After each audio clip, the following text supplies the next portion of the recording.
This is CGTN, China Global Television Network.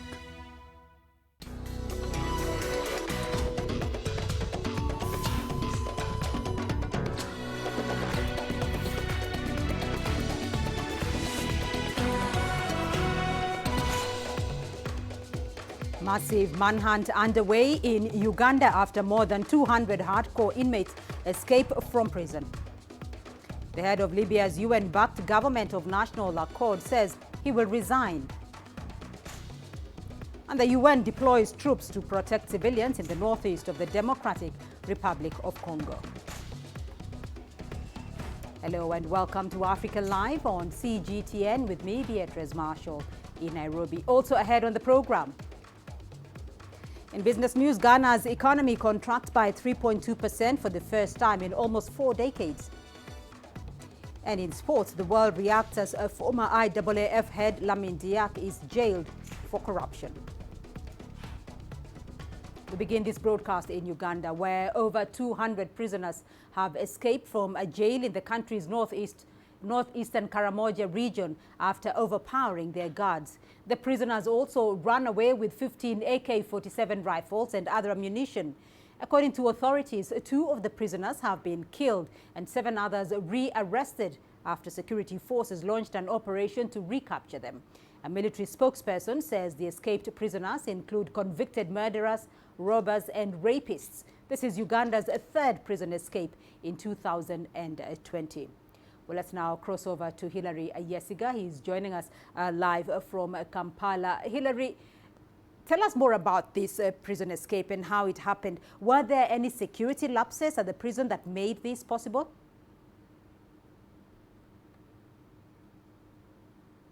Yes, just a few minutes ago, I have been talking to the spokesperson of Uganda Prison Authority, and he told me that they are investigating the incident. They believe there was a lapse.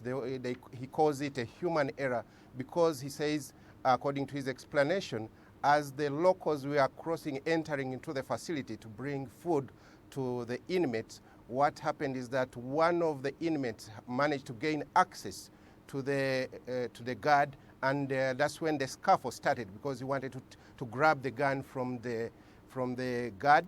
And during that scuffle, as he explains, that this was a planned move because others joined in and they overpowered the staff and they got keys, and that's how they managed to access the armory and picked 15 guns, which they took off with. But what I can say now is that out of the 219 escapees, they have been able to rearrest 7 and 3 have been killed.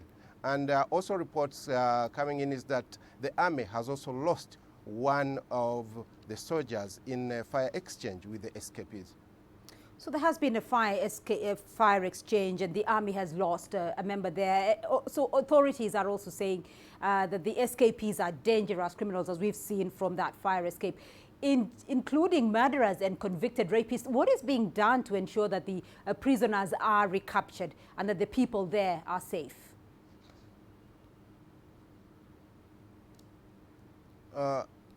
Most of the escapees are former cattle rustlers, and these are battle-hardened. They have been using guns to steal cattle in that part of Uganda, in the northeastern part of Uganda, and they were arrested by the army sometime back when they wanted to get rid of guns in that region. So these are battle-hardened cattle rustlers, warriors, and that's why they called in the army and a joint force of the army, the police, and the prisons to hunt down these hardcore escapees. And what I can say is that now they've been able, they were moving according to Uganda Army. I was talking to the spokesperson of the Uganda Army, and he told me that they have been able to corner them. They were they wanted to cross over to Kenya. They managed to block them from there. Now they are going westwards into one of the regions called Napak, and they are now cornering them. They have deployed choppers, they have deployed enough force to see that they arrest these escapees. And the army has also released a statement telling the population to be calm because they are now in control of the situation. Hilary Yesiga joining us with that update from Kampala. Thank you. Well, let's now turn to Libya, where Prime Minister Fayez al-Sarraj has announced his intention to resign. The head of the UN-backed government of national accord says he wants to quit by the end of October. This comes as efforts are underway to restore peace in the country. The GNA and the eastern-based Libyan National Army have been in talks to unify Libya's fragmented state and prepare for elections. Well, let's now cross over to Cairo. Adel Mahrouri is joining us from there. Adel, this is a delicate period in search for peace in Libya. What reasons are there for al-Sarraj citing his announcement that he wants to resign?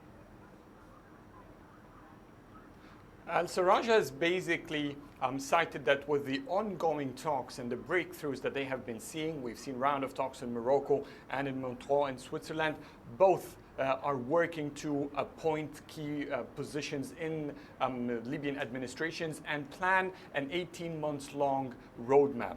Al-Sarraj, in his speech, said that with the developments and the near success of drawing this final plan, he is willing to hand over power. He is considering actually to hand over his power by the end of October, putting the condition that these talks resume to be successful and finalize the transitional roadmap for Libya. We're talking about 18 months through which a new reformed presidential council, which he heads, will be formed, and a new interim government will be formed, and both of them will be working to pave the road for elections, general elections, presidential and parliament elections through 18 months, that's the deadline. So by 18 months at the most, according to the plans that came from the UN talks in Switzerland, Libyans should be or should have completed the elections for Libya, and therefore hopefully put an end to the crisis. So if this path becomes successful within the next few weeks, the talks reach the aspired results, al-Sarraj announced that he is willing to step aside from the political scene or join it in one way or another, but at least hand over the presidential council and submit his resignation so that the new representation, however this will be formed, can operate and can lead the country. Well, let's talk about those talks for a moment, Adel, because international efforts are currently underway to unite the rival factions. How does this announcement by al-Sarraj affect the ongoing peace process? Well, it seems that such announcement would definitely help the talks between the general Libyan rival factions, the Western Bloc versus the Eastern Bloc, because basically now there is comfort that Fayez al-Sarraj, the man who is not at all popular among the Eastern Bloc, will be out of the political picture, and this is something that they've been wanting to see happening. So in that regard, this might help in terms for both rival parties to agree on a transition roadmap, with hopes from the Eastern Bloc that they can put aside Fayez al-Sarraj out of the picture. That in itself could be a step forward, but of course, for that to be successful, we have to see from the other side, the Eastern leaders, people like Khalifa Haftar or Aqil Salah, also declaring the same intentions, that they're letting go and that they're willing to stay aside and give way for new administrations to lead the country. In that way, this might also find acceptance among the Western Bloc. But at the same time, the Western Bloc is not so much united. We have the militias in Misrata are not by any chance in good terms with the militias in Tripoli, and both represent the Western Bloc. So with Fayez al-Sarraj out of the picture, that might ignite internal division within the Western Bloc. Adel Mahrouri joins us there from Cairo with an update on Libya. The UN peacekeeping mission in the Democratic Republic of Congo says it has deployed troops in the country's northeast.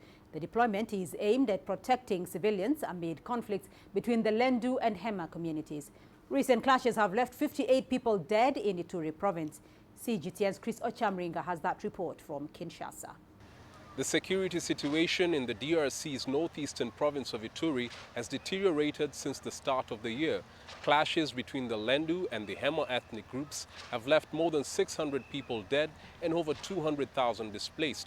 The latest attack was carried out last Thursday by a militia known as the Allied Democratic Forces, ADF.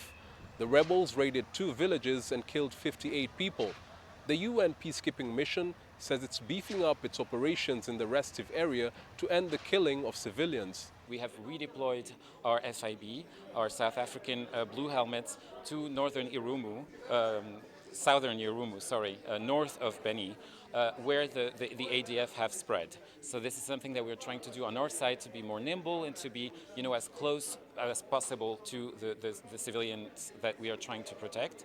The UN peacekeepers are supporting the Congolese army to fight a multitude of armed groups in eastern DRC. The ADF is one of more than 100 armed groups that operate in the mineral-rich region. Its fighters have been accused of killing more than 1,000 civilians since 2014. DRC President Felix Tshisekedi has invited his counterparts from Uganda, Rwanda, Burundi and Angola to discuss ways of ending the insecurity in his country. The leaders will meet in the eastern city of Goma on the 20th of September. Chris Sochamringa, CGTN, Kinshasa, Democratic Republic of Congo. Nigeria has been exploring different counter-terrorism strategies. One way is by rehabilitating insurgents known to be low risk. In the past 4 years, the government has provided an amnesty window to repentant Boko Haram members. But as CGTN's Kelechi Emekalam tells us, the program has come under fire from citizens.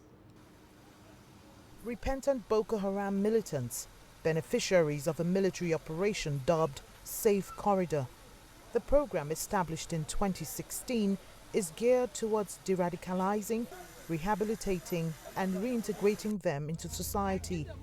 The military refers to them as victims of Boko Haram who were forcefully drafted into the terrorist sect, but the operation has received backlash from many quarters. I sincerely believe that it's a very bad idea. We have a lot of Nigerians in millions who can't even feed, who are unemployed. Yet, Nigeria is granting amnesty, or should I even say freedom, to terrorists, people who have, it's almost beginning to look like Nigeria is encouraging terrorism. Okay, our economical system, the religious system, it needs to be sanitized and all that, so that they will be re-indoctrinated or re-educated or unlearn what they've learned, So the government is not offering such avenues for that. So to me, it's not workable. Although the operation is endorsed and funded by the US, the EU and the G8, experts believe it has not gotten the backing of ordinary Nigerians because the operation's been shrouded in secrecy. The generality of Nigerians seem to reject the program, not because they want to reject it, but because they don't understand. And I think that is where government should have come in to explain to Nigerians what the program is and how it is not just a Nigerian program. Unfortunately, today, we are not sure that it is the civilians that are driving that approach. It appears to be it is the military that is driving the approach. So that for me is the first misgiving. Experts advise the government to involve key civilian stakeholders in its implementation plans of the Operation Safe Corridor. Hundreds of ex-militants have passed through the program and are now enrolled in vocational trainings. Boko Haram began its insurgency over a decade ago. The group seeks to ban Western education and vows to establish a caliphate for itself in Nigeria's northeastern region. Since 2009, the group has killed over 30,000 people and displaced millions from their homes. Kelechi Emekalam, CGTN Abuja, Nigeria. The Chinese parent company of TikTok says its proposal for U.S. operations will need approval from both China and the United States. ByteDance filed a proposal with the Trump administration last weekend to make software firm Oracle its technology partner in the country, allowing it to keep majority ownership of the app. President Trump has threatened to ban TikTok as soon as Sunday over alleged security concerns, while Chinese law requires an export license for the transfer of technology abroad. Chinese officials have also said ByteDance should not be coerced by the United States. Over the past few days, my colleagues and I have repeatedly made clear our position on this issue. We urge the U.S. side to respect the principles of the market economy and fair competition, abide by international economic and trade rules, stop politicizing normal economic and trade cooperation, and provide a fair, just, and non-discriminatory business environment for foreign companies to invest and operate in the United States. You're watching Africa Live, still ahead on the program. South Africa to reopen its airspace to international travel on the 1st of October. And we look at the latest development in the quest for a COVID-19 vaccine. I try to not let it affect me, but there are days when it does. I'm a human being, and to see patients in a hospital bed and their family members are not there, there's no one there to hold their hand, that human touch, you know?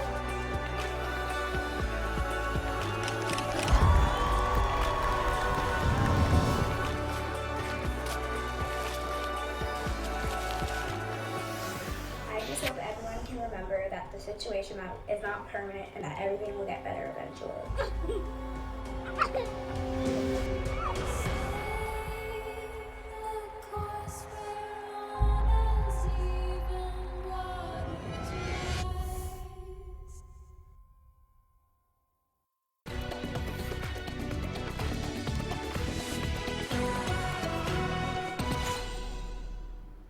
South Africa is set to allow international travel in and out of the country starting October the 1st.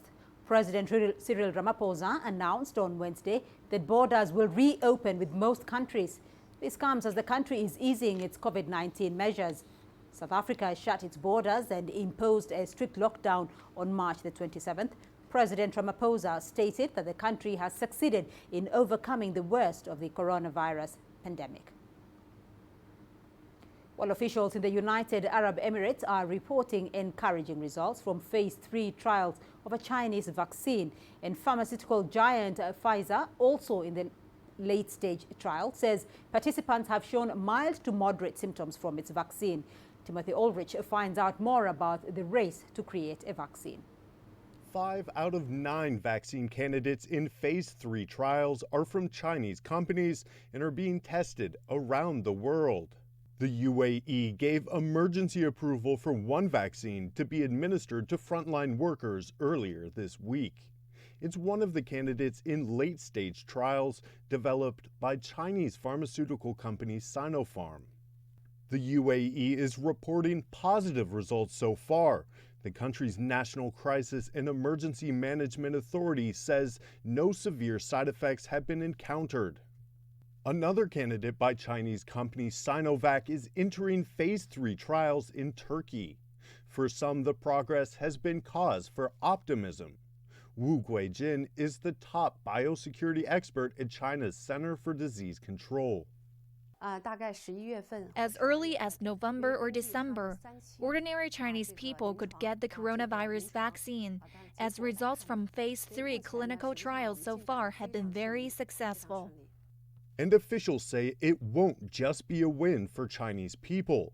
President Xi Jinping said earlier this year if the country finds a vaccine, it will be shared with the world. COVID-19 vaccine development and deployment in China, when available, will be made a global public good. That's in contrast to how vaccines are being bought already, even though they haven't been produced. A report by Oxfam published on Wednesday found over half of the world's future supply has already been bought up by wealthy nations, making up 13% of the global population. Chinese companies aren't alone in their success. U.S. pharmaceutical manufacturer Pfizer is reporting mild to moderate side effects to its vaccine in late-stage testing. Its CEO announced earlier this week it could be available later this year if successful. And AstraZeneca, in partnership with Oxford University, said over the weekend it would resume trials after a participant in phase 3 trials showed adverse side effects. Timothy Ulrich, CGTN. As the COVID-19 pandemic continues to wreak havoc across the globe, the annual meeting of the United Nations has been scaled back. The head of the UN, Antonio Guterres, says next week's General Assembly is unprecedented. The COVID-19 pandemic is a crisis unlike any in our lifetime, and so this year's General Assembly session will be unlike any other too. Guterres has called for unity among countries to overcome the current emergencies facing the world. He says 1 million lives have been lost to the coronavirus, and a vaccine must be seen as a global public good when it becomes available. He is also urging collective efforts to make a global ceasefire a reality by the end of this year, a year which marks the 75th anniversary of the United Nations. To the U.S. now, and as the election draws near, dealing with the coronavirus pandemic will remain a key issue. But clashing messages on COVID-19 continue to come out of Washington, as our correspondent Nathan King reports. Contradictions and confusion continue when it comes to the U.S. government response to COVID-19. U.S. President Trump has openly contradicted his own scientists and cabinet members once again. In a televised town hall discussion with voters, questioning the usefulness of masks, hinting that a vaccine was almost ready, and talking about the debunked theory of herd immunity. Just hours later, in congressional testimony, the head of the U.S. Centers for Disease Control insisted that masks are effective and could prove even more effective than a potential vaccine. Face masks, these face masks, are the most important, powerful public health tool we have. And I will continue to appeal for all Americans, all individuals in our country, to embrace these face coverings. I've said it, if we did it for 6, 8, 10, 12 weeks, we'd bring this pandemic under control. Meanwhile, the U.S. president continues to defend his response to the pandemic. Today, my administration released our detailed national vaccine distribution plan, and that includes a plan to ensure that we swiftly deliver the vaccine directly to America's senior citizens in nursing homes, and it's all set. We have our military lined up, everybody's lined up, and we think that's going to go very nicely. We're very close to that vaccine, as you know. Just a few weeks before the election, polling shows about 2/3 of the U.S. public think that the president's response to COVID-19 has not been good enough. His Democratic Party rival for the White House says the president has no plan. Nearly 8 months after this crisis, on the doorstep of 200,000 American deaths, President Trump has refused once again to take responsibility or to take action. With COVID-19 cases over 6.6 million here in the US and about 1,000 deaths a day, COVID-19 is one election issue that will not go away. And the president's response is on the ballot, and his numbers are not looking good. Nathan King, CGTN, at the White House. The extradition hearing for WikiLeaks founder Julian Assange continues in London. Daniel Ellsberg, who leaked the Pentagon Papers about the Vietnam War, defended Assange in court on Wednesday. He said WikiLeaks had acted in the public interest and warned that Assange would not get a fair trial in the United States. The 49-year-old has been resisting being sent to the U.S., where he's charged with conspiring to hack government computers and violating espionage laws. In 2012, Assange took refuge in London and is currently in prison. The world will not achieve the United Nations Sustainable Development Goals until 2082. That's according to the Washington, D.C.-based Social Progress Imperative. The group tracks 163 countries and how they are performing in the implementation of the UN goals. The organization released its annual index recently. Here's Angelo Coppola with more. The Social Progress Initiative says that COVID-19 will delay progress by another decade. But several African countries are progressing, the likes of Ghana, Sierra Leone, Ethiopia and the Gambia. I think the Gambia, we've seen a big jump because of some of the political changes of improved rights and those kind of issues. Sierra Leone has made good progress across the board. And I think it's striking that despite the Ebola crisis, Sierra Leone has managed to improve quite quickly in those areas. Ethiopia, very solid progress on things like nutrition. And Ghana, I mean, is a higher income country, but even then it's doing very well relative to its GDP. And that's particularly around some of those issues, again, around political rights. Not all African countries are performing according to expectations, though. South Africa is a case in point. South Africa is a very curious case. It's a very particular country. So it's richer than a lot of other countries in sub-Saharan Africa, and it has made some progress on social progress in the last 10 years, but not really fast enough. And with South Africa, it's been a story that compared to other countries, it's still really underperforming on things like education and health. So the fact that since the legacy of apartheid is not yet unraveled, people are not getting all the services they need. There's still work to do there. South Africa isn't the only underperformer. A leading member of the G7 has also been lagging behind. One of our really striking findings is how poorly the United States does. It's 28th in the world, which is really bad. And worse, it's actually going backwards. Of all 163 countries in the Social Progress Index, the US has seen the biggest decline over the last 10 years. Some of that is more recently around things like rights and inclusiveness, but there's also a sign about chronic underperformance on issues like health and education, safety and environmental quality. There's a big warning for the US on the Social Progress Index, I think. African countries are not the highest ranked countries in the Social Progress Index, but they are amongst the fastest improvers.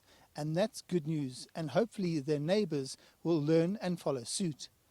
I'm Angelo Coppola for CGTN in Johannesburg, South Africa. Meanwhile, a report by the Somali government and UNICEF shows that the nutrition status of women and children has improved in the past decade.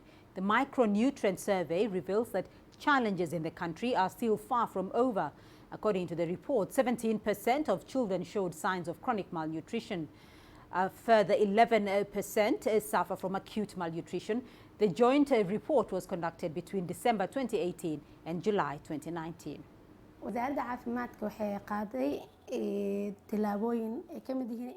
The Ministry of Health has taken measures to improve the nutrition level in the country. We have developed a nutrition strategy to implement towards 2025.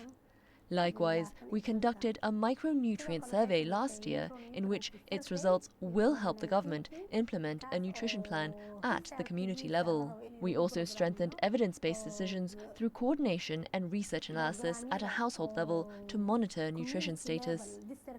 10 years ago, the situation was dire, with some of the kind of lowest numbers I've ever seen on several elements, vitamins and minerals, things we look at in nutrition.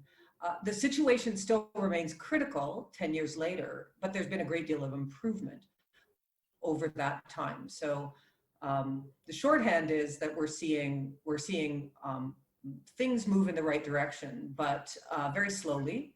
And we still find problems with children in Somalia. 1 in 10 children is severely malnourished. So that's starvation level.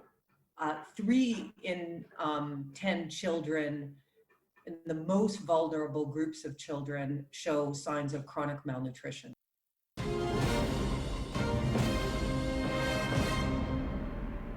A quick reminder now of our top headlines this hour. Over 200 prisoners have escaped from a jail in Uganda's northeastern Karamoja region. The prisoners also ran away with 15 AK-47 rifles and other ammunition.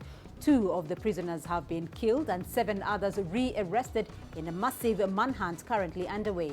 A military spokesperson says the escaped prisoners include convicted murderers, robbers and rapists. In Libya, Prime Minister Fayez al-Sarraj has announced his intention to resign. The head of the UN-backed government of a national accord says he wants to resign by the end of October. This comes as efforts are underway to restore peace in the country. The GNA and the eastern-based Libyan National Army have been in talks to unify Libya's fragmented state and prepare for elections. Sarraj's resignation could further complicate Libya's peace process. And the UN peacekeeping mission in the Democratic Republic of Congo says it has deployed troops in the country's northeast. The deployment is aimed at protecting civilians amid conflicts between the Lendu and Hema communities. Recent clashes have left 58 people dead in Ituri province.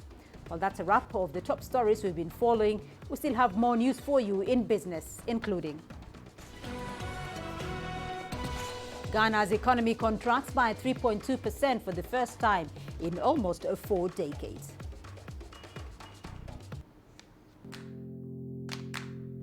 Every story starts out like this. Okay, we'll head up now. But beyond the rush of the numbers, there's always a more fundamental question. What happened? Who has been affected? When market-moving decisions are made, who's responsible? and why. Let's get some reaction on ground. Joining us in Johannesburg is Sutra Nairobi. Hello, Nairobi. This is how all stories begin. See how they end. Only on Global Business.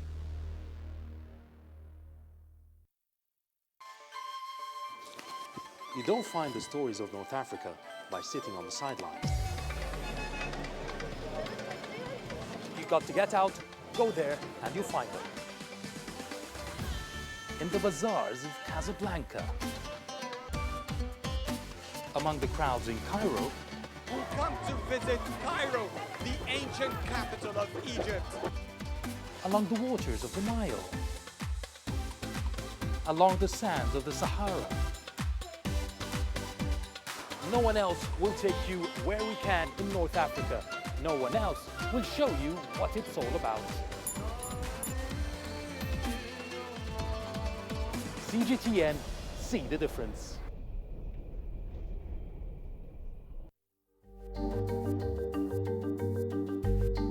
Africa Live. Find your voice.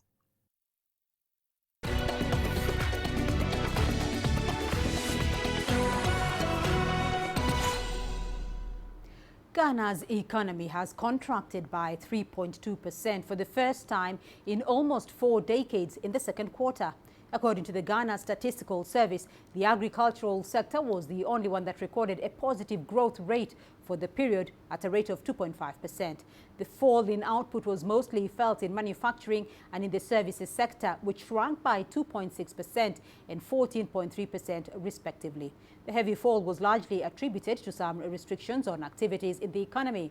This came to a standstill during the partial lockdown period as a result of the coronavirus outbreak. However, the West African economy is one of less than 20 in sub-Saharan Africa that are still projected to expand this year, although at the slowest pace. The African Institute of Financial Economics says Tunisia should launch a $9 billion stimulus plan over the next 3 years to avoid economic collapse. The rescue plan would help stabilize the economy that has in recent years been struggling with surging public debt and high unemployment. From Tunis, here is CGTN's Aden Chauchi with more details. Tunisia's post-revolution economic woes have been exacerbated by the outbreak of the coronavirus pandemic. Now experts are warning that the North African state would lose $9 billion of real GDP by the end of 2020 due to the COVID-19-induced economic crisis.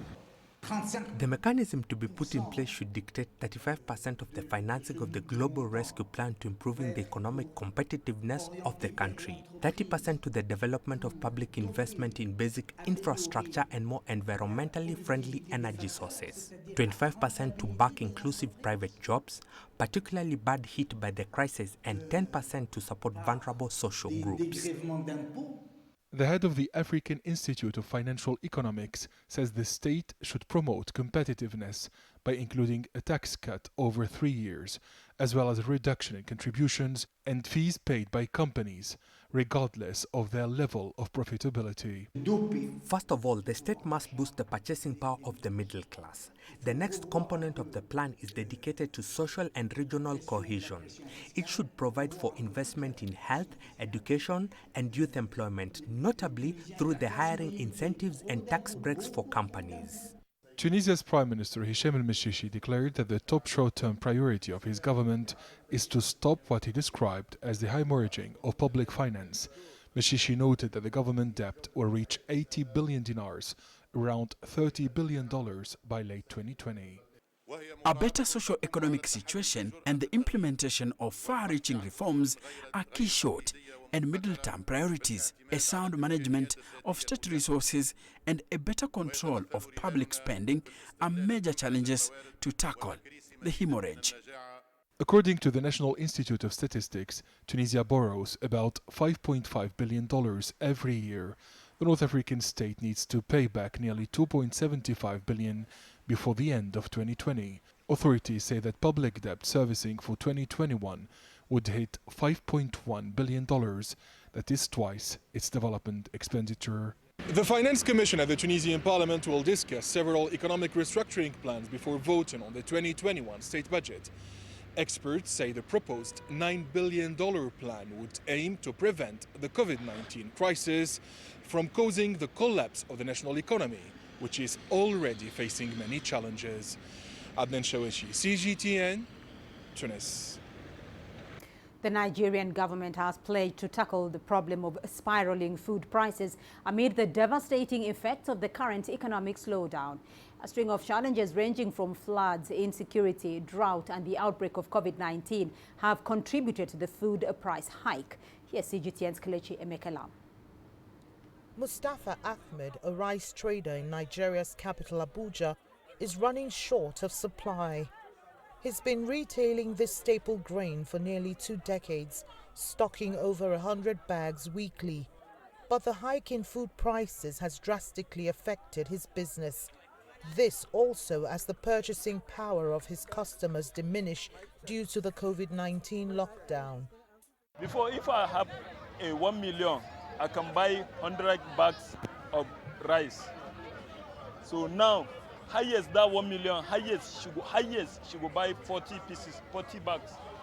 If I had a plan to gain 500 naira for each bag, now it's 100 naira. Then the 100 naira what I go make at again. People they are complaining. Some people they come now hungry. They even disturb them. Before, we used to buy rice like 350, but now foreign rice is 1,000 naira. Even Gwari is 750. Nigeria has been leveraging on the agricultural sector as it diversifies its oil-dependent economy. According to the country's Bureau of Statistics, in 2019 alone, sector investment stood at $490 million, with consistent annual growth averaging 82%. But all these efforts have been hampered by flash floods in major food-producing states. Just recently in Nigeria's northwest Kebbi state, which is the highest rice producer in the country, over 450,000 hectares of rice were destroyed after heavy floods swept the region. Rice is the West African nation's staple grain. Several other factors like farmers' insecurity and infrastructural deficit have also continued to hold back the country's agricultural development. What government can do is to ensure the security of farmers. Because when you have good security, people will go back to the farm. Secondly is to involve the youth involvement in agriculture. We have less youth now going into agriculture. We have to make agriculture much more palatable for them to come into. Youth involvement is very important. And also capital investment into agriculture, which means loans. The process of acquiring loans for agriculture is very tedious. If government can ensure that acquiring loan is very easy and is less stressful for people to even access loan. Nigeria imports nearly $4 billion worth of rice and wheat annually due to its underdeveloped manufacturing industry. To improve the country's agricultural sector, the central bank has banned foreign exchange on importation of rice and other foods. Talks with Food Producers Association and other stakeholders are underway to tackle this rising food crisis. Kelechi Emekala, CGTN Abuja, Nigeria. Now, one of the major challenges facing small and medium-sized Chinese manufacturers is how to improve efficiency through digital technology. The Alibaba Group has launched a new smart manufacturing platform aimed at helping tens of thousands of small vendors with the latest digital solutions. Wu Lei has more. Garments are one of the major sectors of consumption in our daily lives. With more shops striving to grow again through the pandemic, small and medium manufacturers face more challenges in this fast-changing digital era. We are facing a lot of changes in design, production, and sales. Unlike the past, our customers today require more tailor-made designs and patterns. While many influencers are turning to live streaming platforms to boost business, they've found their manufacturing and supply chains are finding it hard to play catch-up. I often got some complaints from my followers. They asked why their clothes have not been delivered yet. The delivery is too slow and need more flexible production partners. Most online sellers are busy dealing with design, manufacturing, promotions, and after-sales services. How to use digital solutions to ease their burden has become a pressing issue. On September the 16th, Alibaba Group launched a new smart factory platform called Reno that offers smart manufacturing, data analytics, and back-end technology to manufacturers so they can customize and fine-tune factories in response to consumer demand. We're aiming to provide smart manufacturing as a service so that those who are good at design, selling, and maintaining followers can have more time to do their jobs. Alibaba's new manufacturing platform has been operating under wraps for the past 3 years. They've cooperated with over 200 small manufacturers to help adapt to changing consumer needs in a slowing economy. Take this smart production line, for example. It has been equipped with smart cameras, print heads, and other machines to best use data, offering customized, fashionable, and quality clothes. This smart factory aims to enable small businesses to be competitive in a fast-paced fashion market by shortening delivery time and reducing the need to hold inventories. Our hope is to continue to expand Rhino manufacturing, to create an inclusive, win-win, and open digital collaborative network, serving 100,000 businesses and forming a trillion-level digital intelligent manufacturing ecosystem. Under the current slowing economy, more smaller Chinese manufacturers are being forced to adapt. And one thing that's expected is combining digital technologies with consumer insights to parse data and automate logistics. Wu Lei, CGTN, Hangzhou. The European Union is facing multiple challenges from the coronavirus pandemic, a post-Brexit deal to Greece's refugees campfire. The European Commission President Ursula von der Leyen has called for unity to tackle the challenges in her first State of the Union address. Here's Lucy Howe with that report. A landmark address at a challenging moment. A message about recovery as the coronavirus pandemic continues to tear through Europe.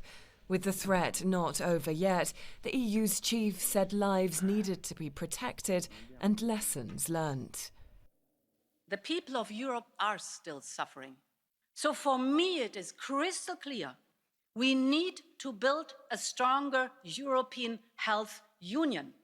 And we need to strengthen our crisis preparedness and management of cross-border health issues. For the recently departed UK, there was a strong warning to honour the terms of the post-Brexit divorce deal signed in October. This withdrawal agreement took 3 years to negotiate, and we worked relentlessly on it. And this agreement has been ratified by this House and by the House of Commons.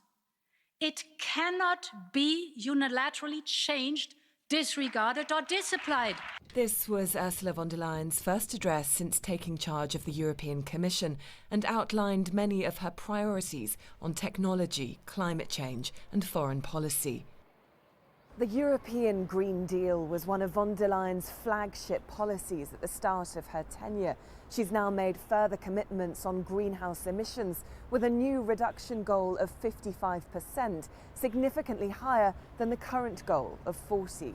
In the wake of the Moria campfire on the Greek island of Lesbos, the Commission has promised a new strategy on migration, which calls on member states to share responsibility.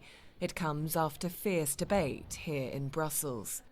The state of this union today is defined by our failure at the external borders, by the fact that we let children sleep on the streets, that we refuse to give water to those in need, that we send police against those fleeing from war and violence, that we knowingly let people die and drown at sea. There were calls from many in the chamber for the EU's public funds to be linked to rule of law amid alleged infringements in member states like Hungary and Poland, notably on LGBT rights. The EU agrees, but commitments on conditionality were watered down when the recovery fund was agreed. Unprecedented global challenges and a pandemic in resurgence, the EU's chief message to the bloc was the need for unity to tackle these challenges. Let's now take a look at your sports news. Here's what's coming up. The sports world reacts as former IAAF head Lamin Diak is jailed for corruption. There's more to this place than just glorious landscapes. There's more to it than just, say, Table Mountain or glorious, endless salt flats. There's more to it than countries that are home to some of the deepest mines in the world.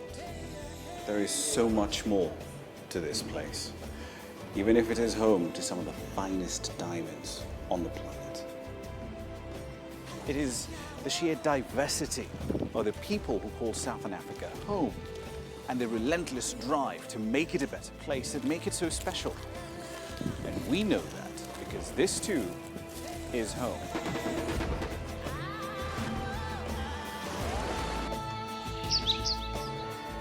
No one knows Southern Africa like we do. CGTN, see the difference.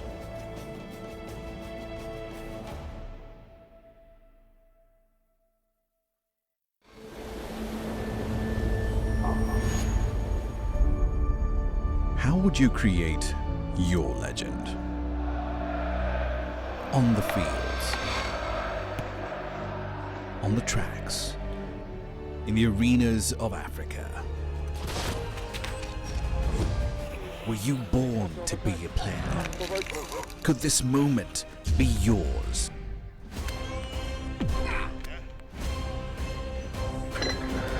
Sports Scene. Find your game.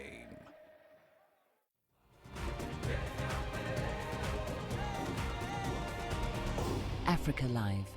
Find your voice.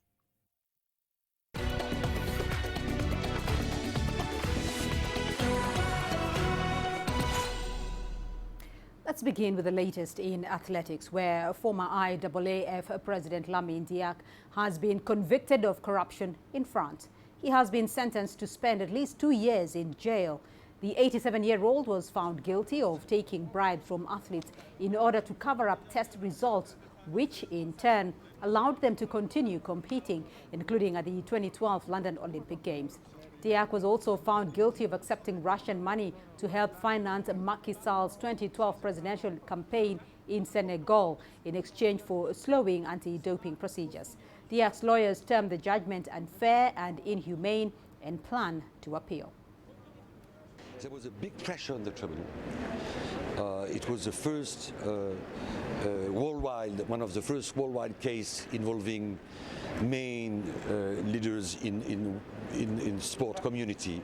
So we understand that there was a big mediatic political pressure. It's not the first time that a French, German, English judge has difficulty to resist with this pressure. Obviously today the tribunal has definitively, in our view, renounced just to rule a decision based on law. You can't see the smile on my face with the mask I'm wearing, but I am very happy to have been recognized as a victim of the corruption by the IAAF leaders, and I am also happy for all the athletes who were. We need to continue the fight against doping, and to have been recognized that this is important for us. Well, before the sentencing, CGTN spoke with Diak's son, Papa Massata, who repeatedly expressed confidence that the evidence would fully exonerate his father and himself in the case. Papa Massata was convicted in absentia as he remains in Senegal and was sentenced to 5 years in prison and given a €1 million fine. He spoke about the course of action he would take after the verdict, while also launching an attack on the current IAAF head, Sebastian Coe, over his leadership since taking over the position. He began by speaking on the toll the trial has had on his family. My professional activity were blocked. I'm not able to travel in any place in Africa or outside Africa. For my father, staying 5 years without seeing his family is totally really something which was difficult for him to live. But we had no choice to make sure that we clear our names of all these accusations. it goes without saying, finally, that the COVID-19 pandemic has affected movement, sports events, just basically life across the globe. How has this affected your own personal fight in this case? First of all, they did the trial without my presence. My lawyer was not there. In January, when the court was on, they said we have to delay it for 6 months because we received documentation from Papa Massata Jack. I was the excuse. On the 27th of April, they said we will do a review meeting, making sure that all parties are at the same level so we can agree on a date for the trial. But when the pandemic came in, they know that the borders are closed. So my lawyers coming from Senegal will not be able to enter France. I asked for the case to be postponed to September until this pandemic is over. So my lawyers with my evidence will come from Senegal to the court. They refuse to do it. That shows you that all those evidence that I promise you that I will reveal are totally disturbing for them because it completely destroyed their accusations. It shows that this investigation is full of lies, of treason, of manipulations by the Anglo-Saxon group and by the French judge, Renaud van Ruyenbeek. I think it has affected my defense, but as I said to you, I have an option. We can still do an appeal, and in the appeal court, my lawyer will be there with my evidence. The evidence will not is part of the file already. So it has affected my defense. They refused to give me the documentation for my defense, claiming that I was not there, but my lawyers could have been there. So this pandemic was the main reason. But we are confident that in the appeal court, in 3 months down the road, we will be able to win our cases. Sebastian Coe, who succeeded your father at the head of World Athletics, came in to the post promising reforms and the ending of corruption. Do you think that he has achieved this in his time there? I totally don't think so, because doping is still a problem in Russia. Russia was tasked to pay $6.7 million recently, 5 years after the departure of Lamine Diack. The WADA statistics are still at 1,800 cases per year in 114 countries. And Sebastian Coe is having his own problem, because Sebastian Coe, we discovered that he used this whole campaign in order to get to the position where he can enter the IOC. After 5 years now, he was able to succeed in getting the IOC. But in the meantime, IAAF lost 5 of his sponsors. IAAF finances are in a bad state. Right now, they have a deficit of 38 million euros. I think for me, Sebastian Coe is a complete failure, and he's lied to the world of athletics. That verdict has not been well received in Senegal. Residents in the capital, Dakar, have criticized the decision taken by the French court, alleging discrimination against the former head of the athletics world governing body. Yeah, I think that they don't want to let it is racism against him. I think they don't want to let Africans have something on those above them. I don't know. They don't want Africans to be above them. This is the problem. They don't want Africans. Senegalese people have noted that there is something wrong in the process against Lamine Diack, and they should forgive him. To apply the force against him is not good. As a Senegalese person, I think it was an injustice to condemn him. African people are tired because if Lamine Diack was a white person, he would not be arrested. It is not normal. He is Senegalese. He is about 8 years old, and they want to put him in prison. He is tired. The process is not real. It's just politics. Senegalese people do not like this process. This is an injustice. Diack did a lot of things for Senegal. The lawyers are going to do what they have to do, and they've already said it. They are going to appeal. They're going to ask for this verdict to be overturned. And so I think if the law is valid in France, it will be overturned because it really is unfair. Well, let's turn to Spain, where Barcelona won away. Lionel Messi scored his